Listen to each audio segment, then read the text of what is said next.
So I just got off night shift and I was thinking back about what happened at work, and one of the things that I remember I was reflecting is the mom saying, oh, I didn't think needing to go to the bathroom to pee was going to be so much of a hassle after birth. And it did strike a chord with me, and it made me think that most moms don't know what to expect after they give birth, whether C-section or vaginal delivery. There's videos about what to pack, what to go with to the hospital for baby, for mom, but then there are little things that make or break your stay, things that make some mom shed tears, that stress them out. So I'm going to be doing a video talking about things to expect and a few tips and tricks to maneuver those things when they do occur, and how to make your immediate postpartum period as stress-free as possible. Let's see.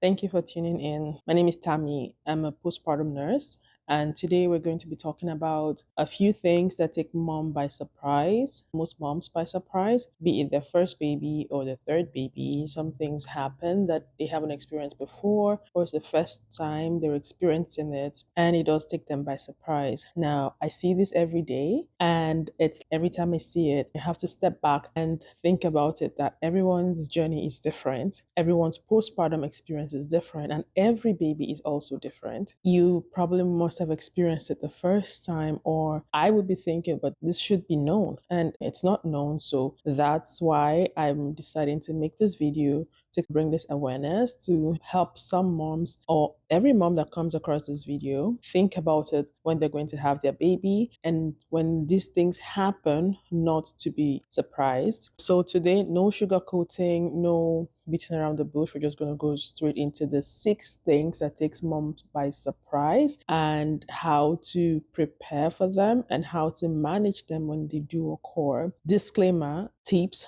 this discussion is just for educational purposes, but it's in no means a medical advice. If you do experience something different or something you're not comfortable with, speak to your healthcare provider. They're in the best place to advise you on any treatment or procedure. This is just for educational purposes. Let's get into the video. Like I said before, I see this every day, and you hear mom saying, why didn't anyone tell me about this? Why didn't anyone say this was going to happen to me? So the first thing on the list we're going to be talking about today is postpartum bleeding. Now, some moms say, oh, I thought when I have a C-section, I won't bleed. How much bleeding should I expect? How long would I be bleeding for? By day 2, they're like, oh, I'm still bleeding. They don't expect that they should be bleeding that long. So bleeding after delivery is called lochia. And for some moms, they do bleed more than the others. Just like our period, some people have heavier period than others. The first time is a little dark red, sometimes it's bright and it's dark, and then it starts to progress to being a little bit more pinkish in color, then a bit more watery. It does decrease as the day go by. Some people can expect to bleed for upwards of 6 weeks or even up to 4 weeks. It just depends. The important thing to know is that your bleeding should not be so much that you're filling up a pad in less than an hour. So you change your pad at 1 o'clock, and then you go to use the bathroom at 2 o'clock, and then you realize that your pad is soaking wet. That means you're bleeding too much. At that time, you have to inform your nurse taking care of you. In the meantime, call for someone to help you and tell them this is what you observe. Also, if you go to the bathroom to pee and you want to change your pad and you realize that you're passing clots, now, that is a time you should be concerned. Call your nurse, explain to them, tell them what's happening. They know what to do. They know how to escalate it and take it to your healthcare provider, or they have like things to put in place at the moment to like arrest that bleeding, check where the bleeding is coming from. They check your uterus to see where it's at, or is it firm? Is it loose? They will do some fundal massages.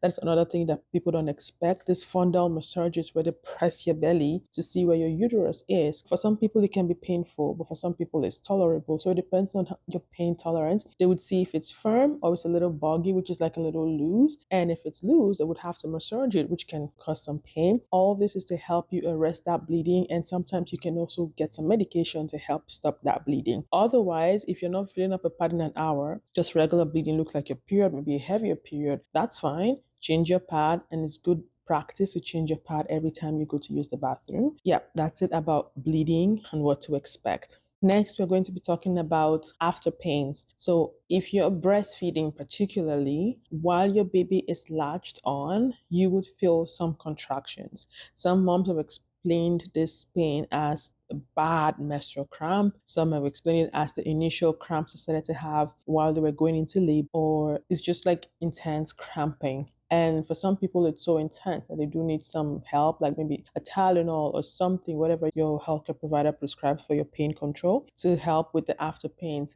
Now, what most moms don't know is that the more babies you have, the more intense your after pains get. So it's just something to keep in mind if you're going to be breastfeeding, because as your baby latches, the hormones are released in your body that help the milk to calm down. That same hormone oxytocin also helps with contraction of your uterus. All of that process, your body's natural way of helping you get back to normal. So when you have after pains, if you do experience after pains, don't get surprised by it. Okay, I thought I gave birth and the labor contractions, whatever pains I should be feeling should have stopped, apart from the C-section pain or the vaginal delivery pain. No, sometimes you could get contraction in your uterus, and that can also be painful. So expect that. Next, we're going to be talking about is breastfeeding and breast care. These are like two separate things, but I'm going to be talking about them as one topic. After giving birth, most people expect breastfeeding to come to them naturally. They expect that the same way like animals give birth and they just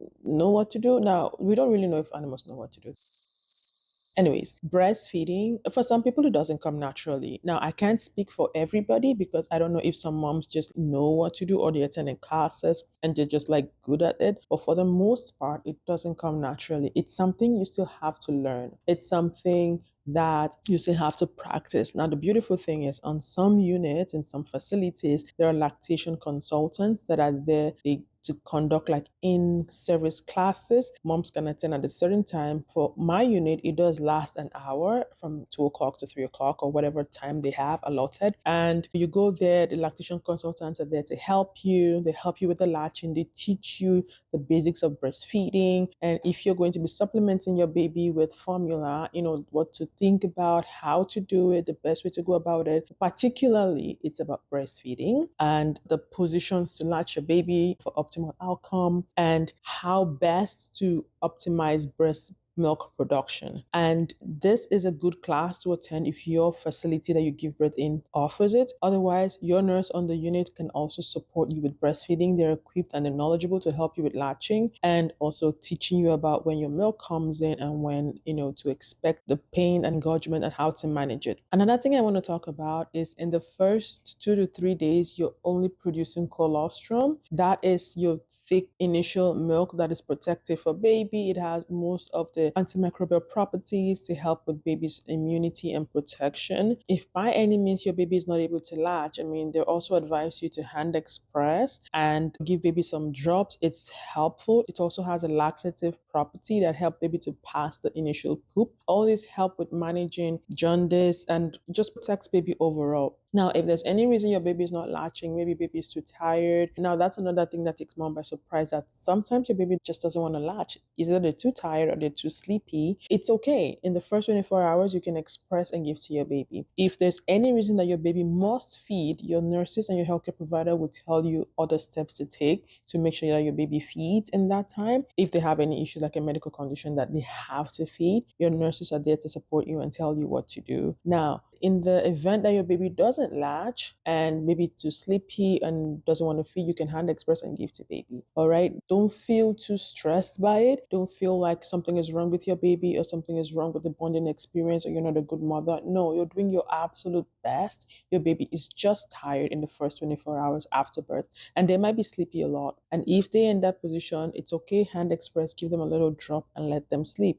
Just go to 2 to 3 hours or however hours your facility advises you to, and make sure you wake baby up to feed them, check the diaper, check for pees and poops. Okay, so after the first 2 to 3 days, let's say you're still in the hospital or back home, your true milk starts to come in from like day 3, day 4. Some people can last up to day 5. And I've heard some people say it does take even longer for like them to have like good supply of milk. The important thing is to continue to stimulate the breast. You can pump, you can continue to put baby on so frequently. That way your breast is stimulated to produce more milk for you. If you're not having more milk or more supplies as you would like to, you can also talk to your healthcare provider to see if there's anything you can do or any other ways you can support yourself to express to get more milk supply. Otherwise, I've heard it does take longer for some people. I'm saying this because most moms get so stressed because I'm not making enough milk for my baby. I'm not doing enough for my baby. And they get so stressed by this.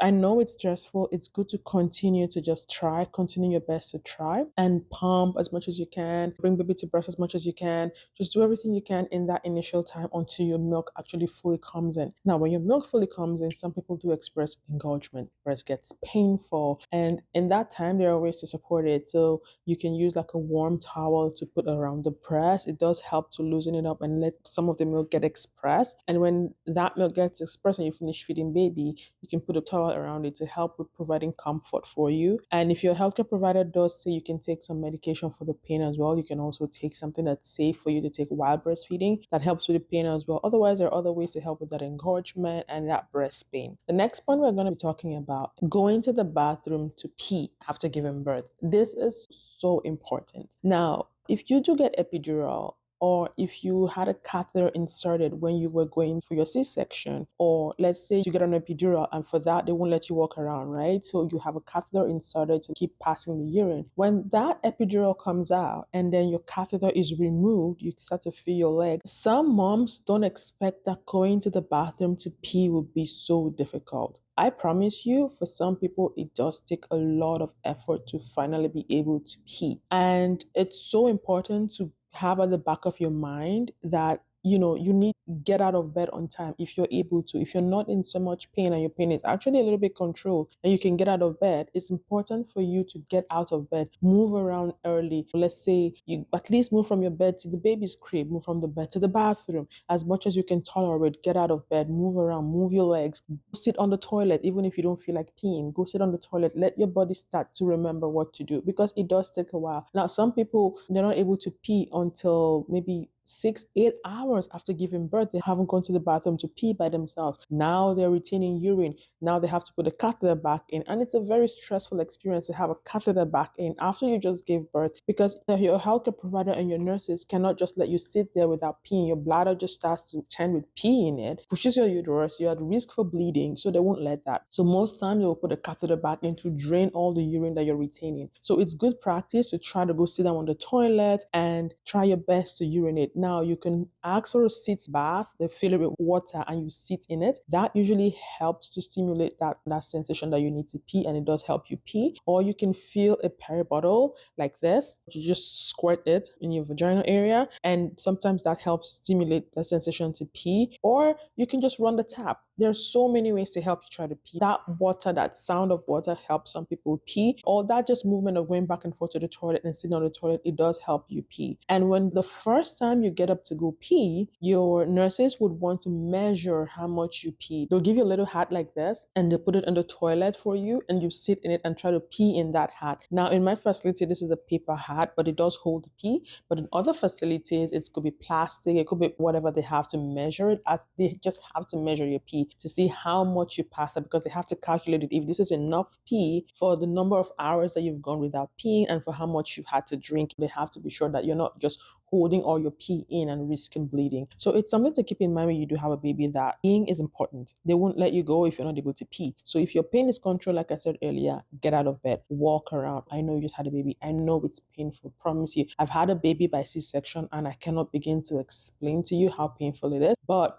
try your best. Get out of bed, walk around, go sit on the toilet. I promise you it'll help you better than you expect. The next one I want to talk about is getting some sleep. Oh my God. I can't tell you how many times that moms are so anxious, understandably, because you're in the hospital, you're not in your home, and it's normal for you to be anxious. It's normal. This is your brand new baby. You're just in the hospital. But I promise you that your doctors and nurses are there to do everything that's in your best interest. It's good to trust your healthcare providers as much as you can, but if you can and your baby is sleeping, you also get some sleep. Now, this saying annoys a lot of people. I, for one, did not like when everyone was telling me, oh, sleep on the baby, sleep on the baby, sleep. Come on, I have things to do. Or there's so many things that goes through your mind that you're not able to sleep. But if you can, I'm begging you, sleep. Even if it's an hour, even if it's 30 minutes, close your eyes and sleep. It does a whole world of good for your body.